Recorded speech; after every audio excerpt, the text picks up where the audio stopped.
नमस्कार दोस्तों। तो आज 25 अगस्त का जो बिहार पुलिस का एग्जाम होने वाला था वो संपन्न हो चुके हैं और उसमें जो भी प्रश्न हर एक जिला में जो प्रश्न अलग अलग प्रश्न पूछे गए थे मैं आपको इस क्लास के वीडियो में बताने वाला हूँ 110% एक्यूरेट आंसर के साथ। अगर आपका एग्जाम आने वाले 28 अगस्त को है तो आपके लिए इस वीडियो जो है काफी महत्वपूर्ण होने वाला है। और अगर आप एग्जाम देकर के आए हैं तो आप अपने आप को जांच करिएगा कि कितने प्रश्न का आंसर आप सही करके आए हैं और हो सके तो कमेंट बॉक्स में और ज्यादा से ज्यादा प्रश्न बताने की कोशिश जरूर करिएगा। ठीक है, तो चलिए शुरू करते हैं इस क्लास के वीडियो को। प्रश्न यह पूछा गया था कि मौलिक अधिकार का उल्लेख किस अनुच्छेद में है। तो मौलिक अधिकार का जो उल्लेख है दोस्तों ये भारतीय संविधान के भाग 3 के अनुच्छेद 12 से 35 तक में जो है मौलिक अधिकार का उल्लेख किया गया है। नेक्स्ट प्रश्न पूछा गया था कि मोर का वैज्ञानिक नाम क्या होता है। तो पावो क्री स्टेटस जो है मोर का वैज्ञानिक नाम होता है, याद रखिएगा। और मनुष्य का वैज्ञानिक नाम क्या होता है तो होमोसेपियंस, ये भी आप याद रखेंगे। अगला प्रश्न यह पूछा गया था कि सिंदूर का रासायनिक सूत्र क्या होता है। तो HGS जो है सिंदूर का रासायनिक सूत्र होता है। अगर आपका एग्जाम आने वाले 28 अगस्त को है तो काफी महत्वपूर्ण है आपके लिए यह सभी प्रश्न है। बिहार में 1857 की क्रांति कहां से शुरू हुआ था। तो नवादा की पहाड़ियों से शुरू हुआ था बिहार में 1857 की क्रांति का शुरुआत। और बिहार में 1857 की क्रांति का नेतृत्व किसने किए थे तो वीर कुंवर सिंह, ये भी आप याद रखेंगे। साथियों वीडियो को लाइक करके चैनल पर अगर पहली बार आए हैं तो चैनल को भी सब्सक्राइब करके बेल आइकन को प्रेस जरूर कर दीजिएगा। अगला प्रश्न यह पूछा गया था कि पर्यावरण दिवस की स्थापना कब से हुई। तो वर्ष 1972 से पर्यावरण दिवस की शुरुआत की गई थी। और पर्यावरण दिवस कब मनाया जाता है तो 5 जून को, ये भी आप याद रखेंगे। अगला प्रश्न हीराकुंड से पूछा गया था कि हीराकुंड बांध परियोजना जो है ये कौन से राज्य में है। तो उड़ीसा राज्य के संबलपुर शहर में महानदी पर है, याद रखेंगे। यहाँ से 2 प्रश्न कवर हो गए। एक तो ये कि हीराकुंड बांध परियोजना कौन से राज्य में तो उड़ीसा राज्य में, और कौन से नदी पर तो महानदी पर। नेक्स्ट प्रश्न की अगर बात किया जाए तो यह प्रश्न पूछा गया था कि भारत के पूर्वी घाटों की सबसे ऊंची चोटी जो है कौन सी है। तो महेंद्रगिरी जो है ये भारत के पूर्वी घाटों की सबसे ऊंची चोटी है। नेक्स्ट प्रश्न की अगर बात करें तो पौधों में वृद्धि के लिए कौन सा हार्मोन जो है उत्तरदायी होता है। तो एथिलीन जो है पौधों में वृद्धि के लिए उत्तरदायी हार्मोन होता है। अगला प्रश्न की अगर बात करें the spirit of the laws 1748 में डैश के द्वारा लिखा गया था, यानी किसके द्वारा लिखा गया था तो मॉन्टेस्क्यू के द्वारा लिखा गया था the spirit of the laws 1748 में। देख लेते हैं दूसरे प्रश्न को। तो अगला प्रश्न यह पूछा गया था कि डीएनए का पूर्ण रूप यानी डीएनए का फुल फॉर्म पूछा गया था। तो डीऑक्सी राइबोन्यूक्लिक एसिड जो है डीएनए का फुल फॉर्म होता है। अगला प्रश्न की अगर बात करें तो कवि जीवानंद का जन्म कहाँ हुआ था। तो इनका जन्म बांग्लादेश में हुआ था, याद रखिएगा। ठीक है, बात करें दूसरे प्रश्न का तो मानवतावाद का पिता कौन है या मानवतावाद का जनक किसे कहा जाता है तो पेट्रार्च को, ये आप याद रखेंगे अगर आपका एग्जाम आने वाले 28 अगस्त को है। तो दूसरे प्रश्न की अगर बात करें तो भारतीय संसद से प्रश्न पूछा गया था कि कितने सदन से मिलकर के बना होता है या कितने सदन होते हैं। 3 राष्ट्रपति और राज्यसभा और लोकसभा से मिलकर के बने होते हैं भारतीय संसद, ये आप याद रखेंगे। दूसरा प्रश्न की अगर बात करें तो इंद्रपुरी बैराज जो है ये किस नदी पर स्थित है। तो इंद्रपुरी बैराज की अगर बात करें तो ये सोन नदी पर स्थित है, याद रखेंगे। भारतीय संविधान में मौलिक अधिकार कहां से लिया गया। तो मौलिक अधिकार जो है ये संयुक्त राज्य अमेरिका से लिया गया था, याद रखिएगा।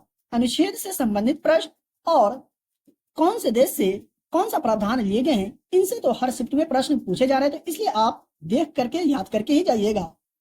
अगला प्रश्न की अगर बात करें तो कैल्शियम कार्बोनेट का रासायनिक सूत्र पूछा गया था। तो CaCO3 जो है कैल्शियम कार्बोनेट का रासायनिक सूत्र होता है। बात करें दूसरे प्रश्न का तो संविधान सभा की पहली बैठक कब हुई थी। तो 9 दिसंबर 1946 को संविधान सभा की पहली बैठक हुई थी, ये आप याद रखेंगे। ठीक है, संविधान सभा के अस्थायी अध्यक्ष कौन थे तो डॉक्टर राजेंद्र प्रसाद, और अस्थायी अध्यक्ष कौन थे तो डॉक्टर सच्चिदानंद सिन्हा, ये भी आप याद रखेंगे, एग्जाम में प्रश्न पूछा जा सकता है। दूसरे प्रश्न की अगर बात करें तो रेगुड़ मिट्टी का दूसरा नाम पूछा गया था, तो काली मिट्टी सही जवाब हो जाता रेगुड़ मिट्टी का दूसरा नाम। अगला प्रश्न यह पूछा गया था कि एशियाई खेलों का पहला आयोजन भारत में कब हुआ था, तो 8 से 11 मार्च 1951 को नई दिल्ली में हुआ था एशियाई खेलों का पहला आयोजन। ये आप याद रखेंगे अगर आपका एग्जाम आने वाले 28 अगस्त को है तो। अगला प्रश्न यह पूछा गया था कि रक्षा अनुसंधान एवं विकास संगठन यानी डीआरडीओ की स्थापना कब हुई थी, तो 1 जनवरी वर्ष 1958 को डीआरडीओ की स्थापना की गई थी। अगला प्रश्न की अगर बात करें तो मौर्य साम्राज्य का संस्थापक कौन है, तो चंद्रगुप्त मौर्य जो था ये मौर्य साम्राज्य के संस्थापक थे। बात करें दूसरे प्रश्न का तो भारतीय संविधान के अनुच्छेद 39 का घ जो है ये किनसे संबंधित है या इसमें किसका प्रावधान है, तो इसमें जो है सो समान काम के लिए समान वेतन का प्रावधान है भारतीय संविधान के अनुच्छेद 39 के घ में। देख लेते हैं दूसरे प्रश्न को। बात करें अगला प्रश्न का तो स्नेल का नियम पूछा गया था, साइन आई बटे साइन आर जो स्नेल का नियम होता है याद रखेंगे। बात करें दूसरे प्रश्न का तो मेक इन इंडिया का पहल की शुरुआत कब की गई थी, तो 2014 से मेक इन इंडिया पहल की शुरुआत की गई थी। दूसरे प्रश्न की अगर बात करें तो सेवा क्षेत्र भी कहा जाता है, यानी कौन से क्षेत्र को, तो तृतीय क्षेत्र को सेवा क्षेत्र कहा जाता है। देख लेते हैं अगला प्रश्न को। बात करें दूसरे प्रश्न का तो कैगा परमाणु ऊर्जा संयंत्र जो है ये भारत के कौन से राज्य में है, तो कर्नाटक राज्य के उत्तर कन्नड़ जिले में है कैगा परमाणु ऊर्जा संयंत्र। वहीं बात करें दूसरे प्रश्न का तो बर्फ पानी में तैरता है क्यों, क्योंकि इसका घनत्व जो है पानी से कम होता है जिसके कारण बर्फ जो है पानी में तैरती है, याद रखेंगे। अगला प्रश्न की अगर बात करें तो बुद्ध की ज्ञान की प्राप्ति कहाँ हुई थी, तो बुद्ध की ज्ञान की प्राप्ति बोध गया में एक वृक्ष के नीचे हुई थी, ये आप याद रखेंगे। देख लेते हैं दूसरे प्रश्न को। सिखों के 9वें गुरु कौन थे, यह प्रश्न पूछा गया था, तो गुरु तेग बहादुर सिखों के 9वें गुरु थे। अगला प्रश्न की अगर बात करें तो कोसी नदी से प्रभावित राज्य जो है कौन सा है, तो बिहार राज्य जो है कोसी नदी से प्रभावित राज्य है और कोसी नदी को बिहार का शोक कहा जाता है, ये भी आप याद रखेंगे। अगला प्रश्न यह पूछा गया था कि सोनपुर मेला जो है किस नदी के तट पर लगता है, तो ये गंडक नदी के तट पर लगता है, याद रखेंगे। देख रहे हैं कितने तरह से प्रश्न पूछा जा रहा है, कितना घुमा घुमा करके, तो आप याद रखेंगे। दूसरा यह पूछा गया था कि भागलपुर और मुंगेर जिला में सबसे कम लिंगानुपात, यानी यह प्रश्न पूछा गया था कि बिहार का कौन सा जिला है जो जहां सबसे कम लिंगानुपात है, तो कौन सा जिला है, तो भागलपुर और मुंगेर। कितना, तो प्रति 1000 पुरुषों पर 879 महिलाएं है 2011 के जनगणना के अनुसार। वही बात करें दूसरे प्रश्न का तो भारतीय संविधान के अनुच्छेद 21 का संबंध जो है किन से है, तो जीवन और व्यक्तिगत स्वतंत्रता की रक्षा से भारतीय संविधान का अनुच्छेद 21 का संबंध है। अगला प्रश्न की अगर बात करें तो गाड़ी के साइड मिरर के रूप में कौन से दर्पण का प्रयोग किया जाता है, तो उत्तल दर्पण का प्रयोग किया जाता है, याद रखेंगे। बहुत ही इजी प्रश्न है और काफी बार एग्जाम में पूछ लिए जाते हैं। दूसरे प्रश्न की अगर बात करें तो रविंद्रनाथ टैगोर ने अपनी नाइटहुड की उपाधि को त्याग दिया था क्यों, तो जलियांवाला बाग घटना के कारण रविंद्रनाथ टैगोर ने अपनी नाइटहुड की उपाधि को त्याग दिए थे।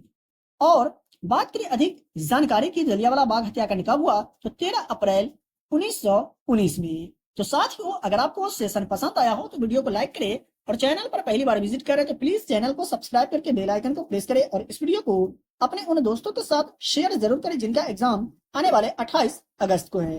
अगर आप एग्जाम देकर क्या हैं, अगर आपको प्रश्न याद हो तो आप कमेंट बॉक्स में कमेंट करके प्रश्न जरूर बताइएगा। तो चलिए मिलते फिर से एक नई वीडियो में।